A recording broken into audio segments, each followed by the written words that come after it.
Very good morning, students. Welcome to your history class. So, in our past classes, we have seen the basic meaning of history. ठीक है कि हमने देखा था आपने पिछली दोनों क्लासेस में कि बेसिकली हिस्ट्री से हमारा क्या मतलब है, किन किन चीज़ों को हम हिस्ट्री में इंक्लूड करते हैं. ठीक है, और हमने चैप्टर रीडिंग स्टार्ट करेंगे अपने फर्स्ट चैप्टर की. ठीक है, तो आज इस क्लास में हम चैप्टर 1 को ही कंक्लूड करेंगे. ठीक है, सो लेट्स स्टार्ट.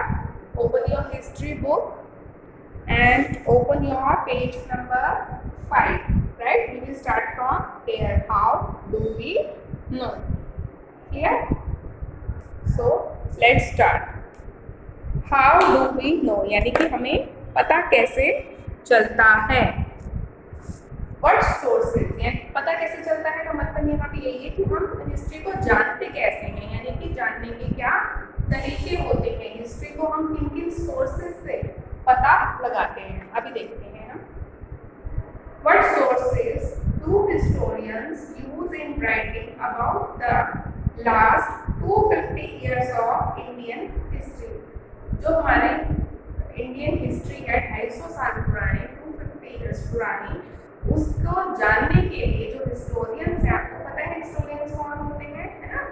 तो उसको जानने के लिए जो हिस्टोरियंस है 250 साल पहले क्या हुआ होगा, कैसे पता चलेगा, कौन कौन से सोर्सेज ऐसे होते हैं जिनके थ्रू हम ये पता लगा सकते हैं. सोर्स क्या होता है, बेसिकली एक आपका जरिया होता है, एक स्रोत होता है. ठीक है, सोर्स मतलब एक तरीका जिसके थ्रू हमें किसी चीज का पता चले. अब जैसे सोर्स का एक एग्जांपल देती हूँ कि अभी आप सब स्टूडेंट्स अपने घर में पढ़ते हैं, तो आपकी पढ़ाई का सोर्स क्या है, इंटरनेट, है ना. क्योंकि आप इंटरनेट पे यूट्यूब पे क्लास देख रहे हैं, तो आपका स्टडी का जो सोर्स है यानी कि आपका स्रोत है जो पढ़ाई का, वो क्या है, इंटरनेट है. तो इसी तरह हम यहाँ देख रहे हैं कि जो 250 साल पुरानी हमारी इंडियन हिस्ट्री है, उसको जानने के लिए जो हिस्टोरियंस रहे होंगे उनके पास कौन कौन से सोर्सेज अवेलेबल थे. Administration produces records. अब देखते हैं हम एडमिनिस्ट्रेशन क्या होता है. देखो, जैसे आप स्कूल में स्टडी करते हैं, स्कूल में क्या है, टीचर्स होते हैं आपके, है ना, जो टीचर्स आपको पढ़ाते हैं, है ना.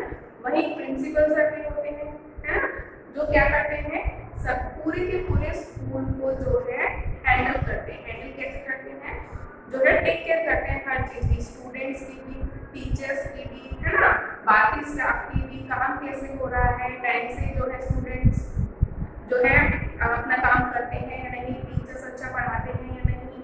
ठीक है, स्कूल में स्टूडेंट्स कब कब कैसे कैसे फीस सबमिट करते हैं, ये सब चीज़ें क्या होती हैं, ये एडमिनिस्ट्रेशन होता है. ठीक है, इन सब चीज़ों को हम बोलते हैं एडमिनिस्ट्रेशन. ठीक है, तो एडमिनिस्ट्रेशन जो आपका होता है वो क्या करता था, प्रोड्यूसेस रिकॉर्ड्स, रिकॉर्ड्स हमें देता है. ठीक है, one important source is the official record of the British administration. एक कहते हैं कि जो हमारा सबसे मेन सोर्स था हिस्ट्री को जानने का, वो था ब्रिटिश एडमिनिस्ट्रेशन. यानी कि जब ब्रिटिशर्स इंडिया में राज कर रहे थे, रूल कर रहे थे इंडिया को, तो वो क्या था, उनका एक अपना एडमिनिस्ट्रेशन था, कैसे कैसे वो कंट्रोल कर रहे हैं, कौन कौन से उनके ऑफिसेस होते थे. तो वो क्या करते थे, जो उनके अलग अलग एडमिनिस्ट्रेशन होते थे, अलग अलग उनके जो ऑफिसेस होते थे, वहाँ पे वो अपने रिकॉर्ड्स रखते थे कि उनके ऑफिस में क्या क्या काम हो रहा है, वो सब चीज़ें रिटर्न में लिख के रखते थे. तो जो ब्रिटिशर्स के जो एडमिनिस्ट्रेशन होते थे, वहाँ से हमें जो है काफ़ी सारे सोर्सेज हिस्ट्री के मिल जाते हैं. The British believed that the act of writing was important. Britishers क्या मानते थे कि लिखना बहुत ज़रूरी है, जो भी काम आप कर रहे हैं उसको लिखना बहुत ज़रूरी है. जैसे कि सपोज आप कहते हैं कि मैंने हिस्ट्री की क्लास पढ़ ली है, तो आप उसको नोट डाउन करेंगे कि आज की तारीख में मैंने क्या क्या काम किया, मैंने हिस्ट्री की क्लास अटेंड करी, मैंने हिस्ट्री के क्वेश्चन आंसर करे, या फिर मैंने हिस्ट्री का चैप्टर 1 रीड आउट करा. आप अपना एक क्या है नोटबुक बनाएंगे, उसमें अपने टास्क को राइट डाउन कर लेंगे. तो ब्रिटिशर्स ये मानते थे कि जो भी काम करते हैं हम उनको राइट डाउन करना बहुत ज़्यादा ज़रूरी है, यानी कि रिटर्न में होना किसी चीज़ का बहुत ज़रूरी है. Every every instruction, plan, policy, decision, agreement, investigation. अब यहाँ पे कुछ वर्ड्स आ रहे हैं, had to be clearly written. आप ये कहते हैं कि every instruction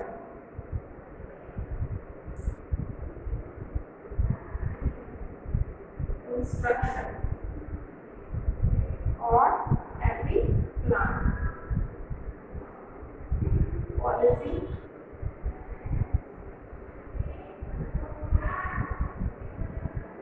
decision, agreement, investigation. ये कुछ वर्ड्स नजर आ रहे हैं आपको? तो ब्रिटिशर्स क्या कहते थे कि ये जितनी भी सारी चीजें हैं ये हमारे को लिखी हुई होनी चाहिए। अब हम देखते हैं कि इंस्ट्रक्शन क्या होता है। अब सपोज जब आप स्कूल में होते हैं तो आपको इंस्ट्रक्शन दी जाती है, यानी कि आपको कुछ गाइडलाइंस दी जाती है कि अगर आप स्कूल में आएंगे तो आपको यूनिफॉर्म में आना है, ठीक है, आप क्लास में बैठेंगे तो आपको डिसिप्लिन में रहना है, ठीक है, और आपको अपना होमवर्क टाइम पे करके लेके आना है डेली स्कूल में, ठीक। तो ये सब चीजें क्या है, एज अ स्टूडेंट आपको इंस्ट्रक्शंस दी जाती है कि काम को कैसे करना है। यदि आप अगर स्कूल में पढ़ने आते हैं तो आपको यहाँ पे कैसे एक्ट करना है, तो वो सब क्या होती है, इंस्ट्रक्शन होती है। किसी काम को कैसे करना है जब आपको बताया जाता है तो वो सब होती है इंस्ट्रक्शन, ठीक है। प्लान क्या होते हैं? प्लान होते हैं बेसिकली योजना। योजना मतलब कि हमें किसी काम को करना किस तरीके से। आपके पास इंस्ट्रक्शन तो आ गई कि काम को जो है आपको ये करना है, आपको ये करना है, आपको ये करना है, ये सब तो क्या थी, इंस्ट्रक्शंस आपको मिल गई, ठीक है, कि आपको आज हिस्ट्री पढ़ना है, ज्योग्राफी पढ़ना है, ठीक है, मैथमेटिक्स पढ़ना है। प्लान में हम क्या करते हैं, प्लान में हम चीज़ों की योजना बनाते हैं कि कोई काम हमें करना किस तरीके से है, ठीक है। पॉलिसी डिसीजन, पॉलिसी क्या होती है, देखो पॉलिसी जो है एक थोड़ा सा इसी का ही एक एक्सटेंशन होती है, यानी कि हम कहे पॉलिसी जो है एक लार्जर लेवल पे होती है, एक बड़े लेवल पे होती है। पॉलिसी का भी पार्ट होता है प्लान। हमने एक पॉलिसी बनाई, सपोज कि हम अब सपोज हम स्कूल का एग्जांपल लेते हैं कि स्कूल ने एक पॉलिसी बनाई है, स्कूल ने एक पॉलिसी बनाई है क्योंकि अभी लॉकडाउन चल रहा है या जो है कोविड-19 चल रहा है, तो हमने स्कूल ने एक पॉलिसी बनाई कि हम ऑनलाइन क्लासेस देंगे स्टूडेंट्स को, ठीक है। ये क्या होगी, हमारी एक पॉलिसी हो गई कि हम जो है ऑनलाइन क्लासेस देंगे। अब वो ऑनलाइन क्लासेस हम कैसे देंगे, उसको हम प्लान करेंगे। प्लान कैसे करेंगे कि हर दिन हर सब्जेक्ट के जो है मिनिमम 20 to 30 मिनट्स की जो है क्लास होगी, लेक्चर होगा, जो कि आपको वीडियोस के थ्रू आपको घर बैठे मिल जाएगा। तो हमने क्या करा, हमने रोज का जो काम हम प्लान करते हैं सुबह उठ के, ठीक है, कि आज हमें ये करना है, ये करना है, ये करना, वो तो होता है प्लान। लेकिन अब सपोज हमने कि पूरे साल हमें क्या करना है, आपको क्या करना है, आपको अपने 8th स्टैंडर्ड की पढ़ाई करनी है, तो वो क्या होगी, एक बड़े लेवल पे जाके हमने सोचा पूरे साल के लिए, तो वो होता है पॉलिसी, ठीक है, पॉलिसी डिसीजन। पॉलिसी को भी पूरा करने के लिए हम छोटे छोटे प्लान्स बनाते हैं, ठीक है। एग्रीमेंट, अब सपोज जैसे ब्रिटिशर्स थे तो वो क्या करते थे, जो अलग अलग छोटे राजा होते थे उस टाइम पे, है ना, राजा महाराजा, तो उनके साथ किसी ना किसी चीज को लेके एग्रीमेंट कर लेते थे। एग्रीमेंट करना मतलब, अब सपोज एग्रीमेंट का आप सिंपल सा एग्जांपल मैं आपको समझा दूं कि एग्रीमेंट क्या होता है। सपोज कि आप स्कूल में आते हैं स्टडी करने के लिए, ठीक है, आप स्टडी करने के लिए आते हैं तो क्या चाहिए आपको, स्कूल में बुक्स भी चाहिए, है ना, यूनिफॉर्म भी चाहिए, है ना, क्लासेस में आते हैं तो आपको डेस्क बेंच भी चाहिए। तो आपको स्कूल क्या कहते हैं, आपके पेरेंट्स के साथ एक एग्रीमेंट करते हैं कि ठीक है, आपको स्कूल जो यूनिफॉर्म है ना वो स्कूल से ही अवेलेबल हो जाएगी, आपको मार्केट जाने की जरूरत नहीं है, ठीक है। आपको हमें एग्रीमेंट करा, ठीक है, कि आपको बाहर जाने की जरूरत नहीं है, आप जो है हमें ही पेमेंट कर दीजिएगा, हम आपको यूनिफॉर्म अवेलेबल करा देंगे। तो उस टाइम पे ब्रिटिशर्स भी क्या थी, वो अलग अलग जो वहाँ के किंगडम्स होती थी पुराने टाइम में, जो राजा महाराजा होते थे, किसी ना किसी कॉमन के साथ कोई ना कोई एग्रीमेंट करते ही रहते थे कि आपके लैंड में हम कोई फैक्ट्री बनाना चाहते हैं, क्योंकि शुरू में तो जो ब्रिटिशर्स हैं वो बिजनेस करने आए थे, ठीक है, तो वो जिस एरिया में बिजनेस करना चाहते थे, फैक्ट्री लगाना चाहते थे, वहाँ के राजा जो यहाँ पे है फैक्ट्री लगाएंगे, लोगों को मजदूरी देंगे, काम करवाएंगे, ठीक है, और जो भी प्रोडक्शन होगा उसका जो है कुछ प्रॉफिट हम आपके साथ शेयर करेंगे। तो ये सब क्या होते हैं? एग्रीमेंट। इन्वेस्टिगेशन क्या होता है? इन्वेस्टिगेशन होता है कि जांच पड़ताल करना किसी चीज की, ठीक है। अब सपोज कि किसी की कोई फैक्ट्री है, ठीक है, फैक्ट्री में किसी ने कोई घोटाला करा, गबन कर दिया, ठीक है, लाख रुपए का, तो अब वो पता करना है हमें कि किसने करा है, कैसे करा है, तो उसके लिए हम क्या करेंगे? कोई इन्वेस्टिगेशन करेंगे हम, ठीक है। तो ये हर चीज की मीनिंग आपको क्लियर हुए। इंस्ट्रक्शंस मतलब कि काम को कैसे करना है, प्लान मतलब हमको क्या क्या करना है, और पॉलिसी डिसीजन होता है कि एक लार्जर पर्सपेक्टिव पे हम क्या करना चाहते हैं, बड़ी पॉलिसी, यानी कि एक बड़ा प्लान, उसको हम बोलते हैं पॉलिसी। एग्रीमेंट होता है जो दो लोगों के बीच में कोई समझौता होता है, उसको हम एग्रीमेंट कहते हैं। इन्वेस्टिगेशन वो होता है जब हम किसी चीज की कोई जांच पड़ताल करते हैं। क्लियर है इन सभी चीजों के मीनिंग आपको? आगे देखते हैं। तो ये सब चीजें जो है ब्रिटिश टाइम में सब चीजें लिखी जाती थी। कोई इंस्ट्रक्शंस दी है वो भी राइट डाउन है, पॉलिसी बनाई है वो भी लिखी गई है, कोई एग्रीमेंट है उसका भी रिकॉर्ड है, कोई इन्वेस्टिगेशन की गई है किसी के अगेंस्ट तो उसके भी रिकॉर्ड है। तो ब्रिटिशर्स इन सभी चीजों के रिकॉर्ड्स रखते थे, ठीक है। आगे देखते हैं हम। Once this was done, things could be properly studied and debated. जब हम हर चीज का रिकॉर्ड बना लेंगे कि ये हमारा जो एग्रीमेंट है, ये हमारे इंस्ट्रक्शंस है अलग अलग कामों को लेके, तो क्या होता है? चीजों को समझना हमें ज्यादा आसान हो जाता है, ठीक है, और उन पे बहस करना भी, यानी कि उनको डिस्कस करना भी उतना ही इजी हो जाता है। This conviction produced an administrative culture of memos, notings and reports. वो जो कल्चर ब्रिटिशर्स ने डेवलप किया था, ये एडमिनिस्ट्रेशन में जो है चलता आ रहा है, किन किन चीजों का? मेमोस का, नोटिंग्स का एंड रिपोर्ट्स का। अभी हमें कुछ और वर्ड्स आए हैं। मेमोस क्या होते हैं और नोटिंग्स,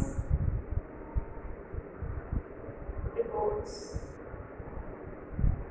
देखो मेमोस क्या होता है? सपोज कोई ऑफिस है, ठीक है, अब ऑफिस में जो वहाँ का बॉस है वो कहते हैं कि आज दोपहर को 2 बजे ना सभी स्टाफ की हम 2 PM पे मीटिंग रखेंगे, ठीक है। अब वो क्या करता है, जो बॉस है वो पियोन को बुलाता है, चपरासी को बुलाता है और उसको लिख के दे देता है कि 2 बजे जो है सारा स्टाफ जो है मीटिंग रूम में आएगा और हम एक मीटिंग करेंगे। तो जो पियोन है वो 2 लाइनों की एक बात लेके एक एक एम्प्लॉय के पास, जितने भी लोग वहाँ पे काम करते हैं, एक एक के पास जाता है और ये इंफॉर्मेशन देता है कि आज 2 बजे मीटिंग होगी। यानी कि एक एम्प्लॉय से दूसरे एम्प्लॉय के पास जो इंफॉर्मेशन जाती है, जो नोटिस मतलब जो काम जाता है, उसको हम मेमो कहते हैं। कि किसी को हमने कोई बात बता दी है, ठीक है, तो वो आपका मेमो, ये एक पर्सन से दूसरे पर्सन के पास जाता है, ठीक है। मैंने पढ़ लिया तो फिर दूसरे पर्सन को दे दिया कि ठीक है मुझे पता लग गया आज 2 बजे मीटिंग है, फिर दूसरे एम्प्लॉय को दे दिया, उसे भी पता चल जाएगा ठीक है आज 2 बजे मीटिंग है। सभी उस पर साइन करते जाते हैं और जो है सभी उसको आगे जो है फर्दर ट्रांसफर करते रहते हैं। नोटिस का होता है, नोटिस को आपने देखा होगा ना, जब भी कोई छुट्टी होती है तो नोटिस बोर्ड पर नोटिस लगा दिया जाता है, कोई एक्टिविटी करनी होती है स्कूल में तो आपको नोटिस दिख जाते हैं ना, तो नोटिस को आपको समझ में आते हैं। रिपोर्ट्स क्या होती है? रिपोर्ट्स होती है जो किसी काम को करने के बाद बनाई जाती है, ठीक है।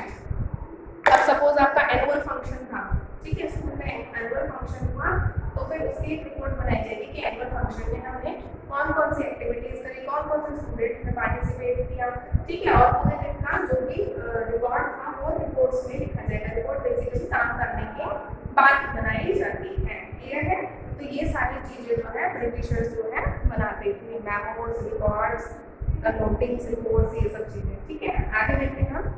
The British also felt that all important documents and letters needed to be carefully preserved. Britishers ये सोचते थे कि जितने भी इम्पोर्टेंट डॉक्यूमेंट्स यानी कि दस्तावेज होते हैं और जितने भी इम्पोर्टेंट लेटर्स होते हैं उनको प्रिजर्व करना, केयरफुली प्रिजर्व करना बहुत ज़्यादा जरूरी है। So they set up record rooms attached to all administrative institution. Administrative institution क्या हुआ? अभी आपको मैंने एडमिनिस्ट्रेशन का मतलब समझाया है, जो प्रशासन यानी कि जो कंट्रोल करता है, सारी चीज़ों का जो है एक कोऑर्डिनेशन बनाता है, ध्यान रखता है हर चीज़ का, एडमिनिस्ट्रेशन वो होता है। तो ब्रिटिशर्स क्या करते थे, जितने भी उनके एडमिनिस्ट्रेटिव ऑफिसेस होते थे उनमें एक क्या बनाते थे, एक रूम बनाते थे, उस रूम को बोलते थे रिकॉर्ड रूम। रिकॉर्ड रूम में क्या होता था, वो जितने भी उस ऑफिस से रिलेटेड डॉक्यूमेंट होते थे वो सब उस रिकॉर्ड में रख देते थे। अब सपोज जैसे आपका स्कूल है, स्कूल में भी आपका एक रिकॉर्ड रूम होगा, ठीक है, जहाँ पे सारे स्टूडेंट्स का एक डेटाबेस होगा। डेटाबेस कैसे होगा, जैसे कौन सा स्टूडेंट का क्या नाम है, फादर्स नेम क्या है, ठीक है, उनका जो है आधार कार्ड नंबर, ये सब चीज़ें। तो क्या है, अभी तो कंप्यूटराइज हो गई, लेकिन उस टाइम पे तो कंप्यूटर नहीं होता था, तो लोग क्या करते थे, पूरे रिकॉर्ड्स हैंड रिटन बना के उनको सेव करते थे। तो ब्रिटिशर्स ने क्या कहा, हाँ जो उनके बड़े बड़े ऑफिसेस थे, एडमिनिस्ट्रेटिव ऑफिसेस, उनमें वो एक रिकॉर्ड रूम बनाते थे, ठीक है, जिसमें वो इस तरीके के सारे रिकॉर्ड रखते थे। ठीक, जैसे कि जो the village tehsildar office, the collectorate, the commissioners office, the provincial secretariat, the law courts, all had there record rooms. यानी कि जितने भी बड़े बड़े आपको ऑफिसेस देखेंगे उस टाइम के, सभी के अंदर एक एक रिकॉर्ड रूम होता था। Specialized institutions like archives and museums were also established to preserve important records. देखो जो बड़े बड़े ऑफिसेस होते थे वहाँ तो एक रिकॉर्ड रूम होता ही था, इसके अलावा कुछ आर्काइव्स और म्यूजियम्स, ये भी ऐसी चीज होती है जहाँ पे हम पुरानी चीजों को, संग्रहालय जिसको बोलते हैं ना, वहाँ पे हम जो है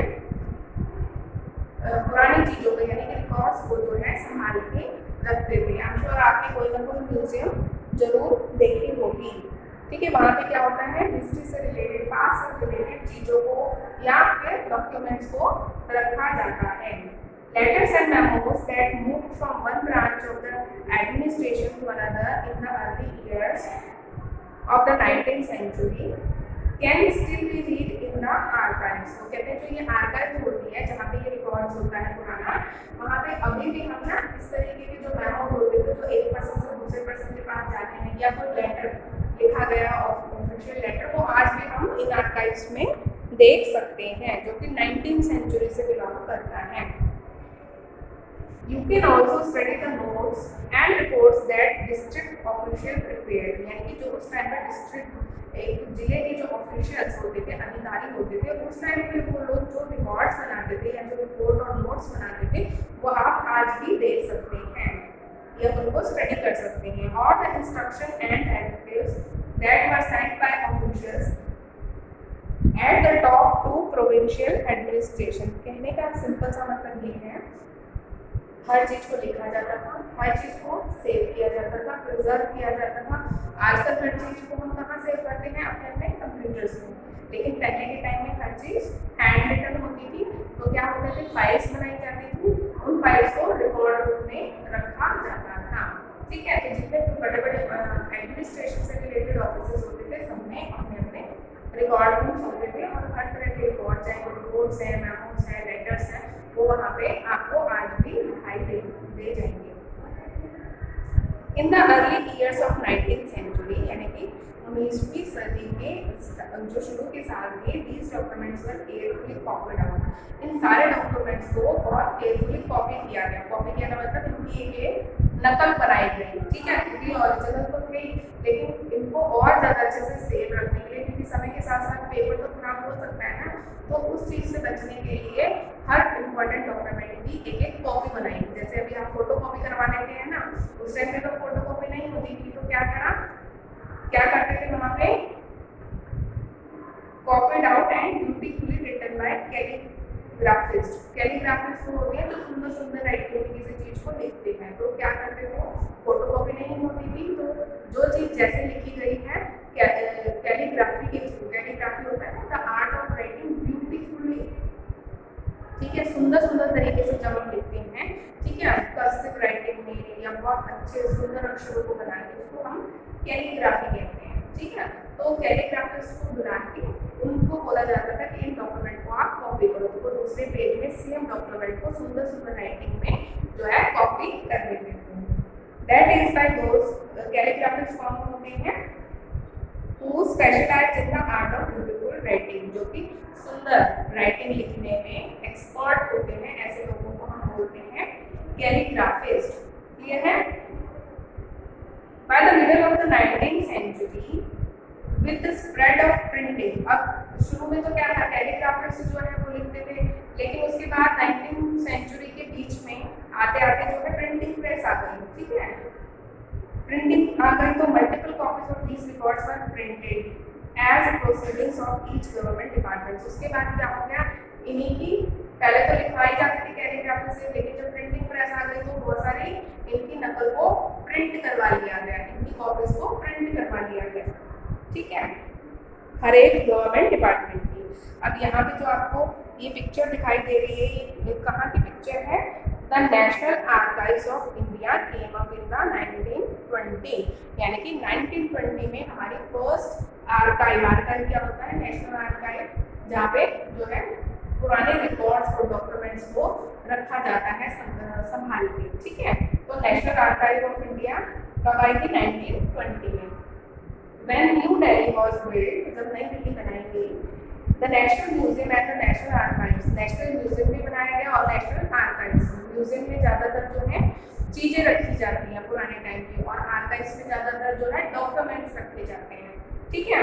पर both located close to the Viceregal Palace, यानी कि इन दोनों म्यूजियम को भी, नेशनल म्यूजियम को और नेशनल आर्काइव को जो है वाइस राय होता था, हमने देखा था ना कि कितना इंपॉर्टेंस दी जाती थी। जो पहले के टाइम में वाइस राय होते थे, जो रूल करते थे किसी पर्टिकुलर एरिया को, उनका जो महल होता था उसके आसपास इन आर्काइव्स को, म्यूजियम को बनाया जाता था। This location reflects the importance these institutions had in British imagination. इस चीज से हम समझ सकते हैं कि वाइस राय के ऑफिस के पास ही म्यूजियम को बनाया जाता था। इसका मतलब है कि ब्रिटिशर्स जो है कितना इम्पोर्टेंस देते थे कि किसी रिकॉर्ड को हमें प्रिजर्व करना है, ठीक है, क्लियर है। यहाँ देख लेते हैं reports to the home department. अब ये एक रिपोर्ट है पुराने टाइम की, होम डिपार्टमेंट को दी गई है, इसको पढ़ते हैं हम। In 1946, the colonial government in India was trying to put down the mutiny that broke out on the ships of the Royal Indian Navy. और 1946 में क्या हुआ, जो कॉलोनियल गवर्नमेंट यानी कि जो ब्रिटिशर्स की जो सरकार थी, वो क्या कर रही थी, एक म्यूटिनी यानी कि विद्रोह को दबाने की कोशिश कर रही थी, जो कि कहाँ पे हुई थी, जो रॉयल इंडियन नेवी, ठीक है, जो वहाँ के शिप्स पे यानी कि उनके जहाज पे हुई थी, यानी कि लोग विद्रोह कर रहे थे समुद्री जहाज के ऊपर, ठीक है, रॉयल इंडियन नेवी के। Here is a sample of the kind of reports the Home Department got from the different dockyards. Dockyards क्या होते हैं, जो समुद्री जहाज होते हैं उनके डॉकयार्ड से, उनके वहाँ पे भी, वहाँ से जो रिपोर्ट जो होम मिनिस्ट्री को भेजी गई, होम डिपार्टमेंट को भेजी गई, उसकी ये कुछ कॉपीज हैं कि जैसे किसी जहाज पे विद्रोह चल रहा है तो वहाँ के लोगों ने रिपोर्ट, ऑफिशियल्स जो लोग थे उन्होंने रिपोर्ट बना के जो है अपनी सरकार को भेजी। क्या लिखा, बॉम्बे से क्या रिपोर्ट आई, arrangements have been made for the army, यानी कि आर्मी के लिए सभी तैयारियां कर दी गई हैं टू टेक ओवर शिप्स, यानी कि वो शिप्स पे कब्जा कर लेंगे। तो शिप पे क्या हो रहा था, विद्रोह हो रहा था, लोग विरोध कर रहे थे, तो उनको कंट्रोल करने के लिए आर्मी बुलाई गई, और यहाँ पे बताया जा रहा है कि आर्मी ने पूरी तरीके से चीजों को कंट्रोल कर लिया है। Royal Navy ships are remaining outside the harbour, यानी कि बंदरगाह, हार्बर मतलब बंदरगाह से बाहर है, जो रॉयल नेवी है, ships are remaining outside the harbour, बंदरगाह से बाहर ही उनको रखा गया। कहने का मतलब ये बता रहे हैं कि आर्मी ने पूरी तरह से जो है म्यूटिनी को, विरोध को कंट्रोल कर लिया है। कराची से रिपोर्ट आती है 301 म्यूटिनियर्स, यानी 301 जो विरोधी थे उनको क्या कर लिया गया, are under arrest and a few more strongly suspected are to be arrested. जो 301 जिनके बारे में पक्का पता था कि ये विरोध कर रहे हैं, ठीक है, प्रदर्शन कर रहे हैं, उनको तो पकड़ ही लिया गया। बाकी जो कुछ सस्पेक्टेड थे यानी कि जिनके ऊपर शक था कि हाँ ये विरोध कर रहे हैं, उनको भी जो है अरेस्ट कर दिया गया। All establishment are under military guard. Establishment क्या होती है, मतलब जितने भी इम्पोर्टेंट वहाँ पे जो उस शिप पे बने हुए रूम्स हैं या फिर जहाँ पे जो ऑफिशियल चीजें हैं उस शिप पे, उन सभी को कंट्रोल कर लिया गया है। किसने कंट्रोल किया, मिलिट्री गार्ड्स ने। वाइजरपट्टनम क्या है, उस टाइम में विशाखापट्टनम जो आज हम सुनते हैं उसको बोला जाता था। The position is completely under control. यहाँ से रिपोर्ट आती है कि पोजीशन पूरी तरह से कंट्रोल में है and no violence has occurred, किसी भी तरह की हिंसा यहाँ पे नहीं हो रही है। Military guards have been placed on ships and establishment. यहाँ पे भी मिलिट्री गार्ड को जो है तैनात कर दिया गया है, शिप्स पे और एस्टेब्लिशमेंट्स पे। No further trouble is expected except that women may refuse to work. ये कह रहे हैं आगे हमें कोई भी ऐसी उम्मीद नहीं है कि लोग अब विरोध करेंगे, सिवाय 2-4 लोगों के जो कि काम करने से मना कर सकते हैं। तो ये कुछ रिपोर्ट्स हैं, तो ये सब क्या है, ये जो है सेव करी गई है उस टाइम की, जो हमें बताती है कि उस टाइम पे कामकाज कैसे होता था, ये सरकारों के जो रिपोर्ट्स है वो किस तरीके से बनती थी। नेक्स्ट पेज पे जाते हैं हम। Surveys become important. सर्वे क्या होते हैं, आपने देखा होगा जरूर, आपके घर में किसी न किसी चीज का सर्वे करने के लिए आते होंगे, कोई जानकारी जुटाने के लिए जब आते हैं तो उसको बोलते हैं सर्वे। ठीक है, सर्वे अब देख लेते हैं हम। The practice of surveying also became common under the colonial administration.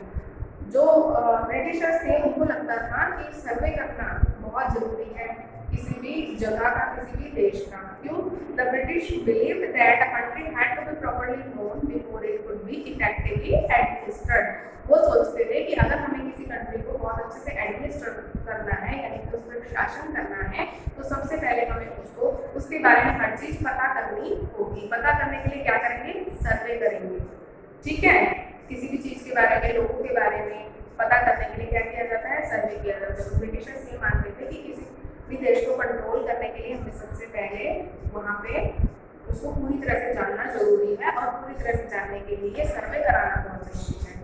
By the early 19th century, detailed surveys were being carried out to map the entire country.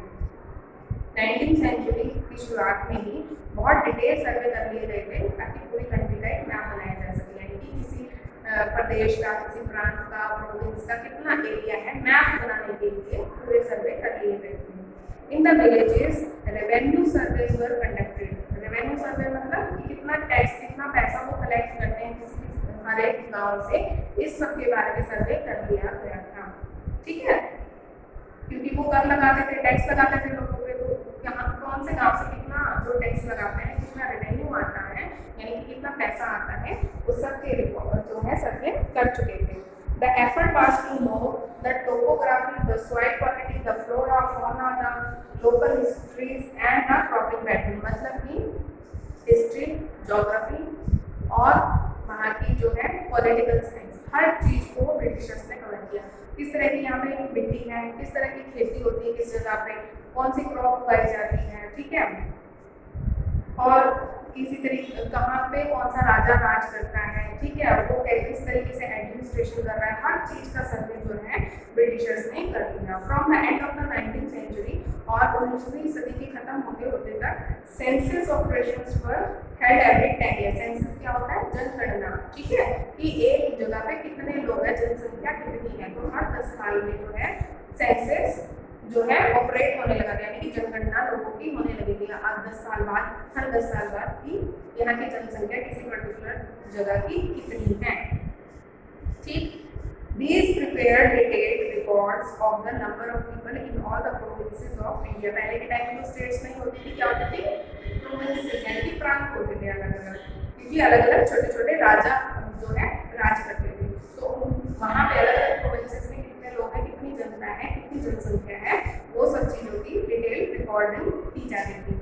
Noting information of cast, किस कौन सी cast के लोग हैं, कौन से religion के हैं, क्या काम करते हैं, ऑक्यूपेशन मतलब उनका रोजगार क्या है, ठीक है, ये सब चीजें नोट कर ली गई थी। देयर वर मेनी अदर सर्वे, इसके अलावा भी बहुत सारे सर्वे थे, जैसे कि बोटैनिकल सर्वे। बोटैनिकल सर्वे यानी कि वनस्पति से रिलेटेड भी कौन सी जगह पे कौन से वनस्पति जो है उगाई जा सकती है। Zoological survey, archaeological survey, anthropological survey, forest survey, ये सब क्या होते हैं? देखो, किसी जगह में कौन सी वनस्पति उगाई जा सकती है, ठीक है, और किसी जगह की मिट्टी कैसी है, सॉइल कैसी है, ठीक है, और किसी जगह पे हमें कौन कौन से खनिज पदार्थ मिल सकते हैं। मतलब A to Z सर्वे जो है ब्रिटिशर्स जो है कर चुके थे। यहाँ पे एक आपको कस्टर्ड एप्पल की फोटो दिखाई दे रही है फिगर 5 में। यहाँ पे क्या बता रहे हैं? कस्टर्ड एप्पल प्लांट है, ये 1770 में की फोटो है। ये बोटैनिकल गार्डन, बोटैनिकल गार्डन क्या होती है? जो वनस्पति के गार्डन बनाए जाते हैं जहाँ पे अलग अलग वनस्पतियों को रखा जाता है, उगाया जाता है।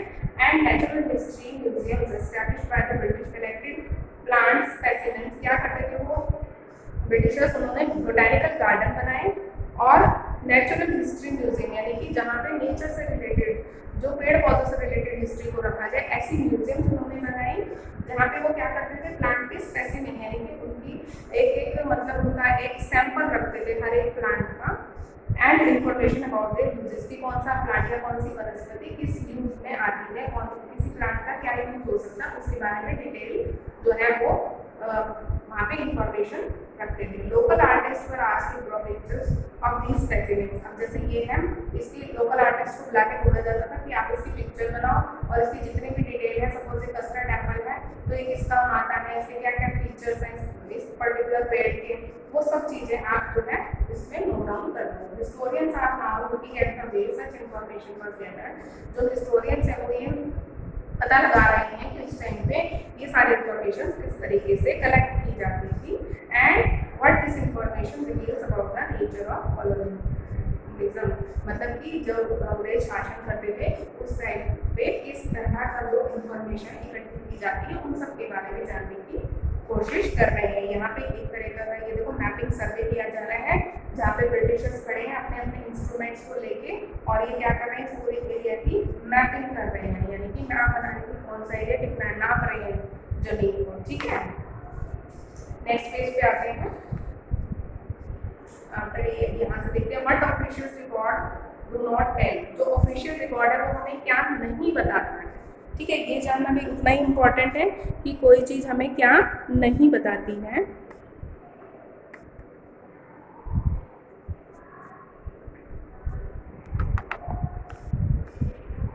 From this vast corpus of records, we can get to know a lot.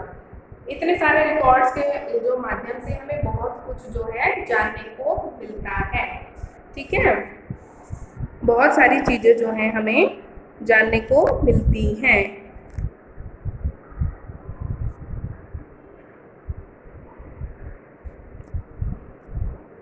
But we must remember that these are official records. हमें ये नहीं भूलना चाहिए कि ये सिर्फ ऑफिशियल रिकॉर्ड थे, यानी कि ब्रिटिशर्स के रिकॉर्ड थे, तो they tell us what the official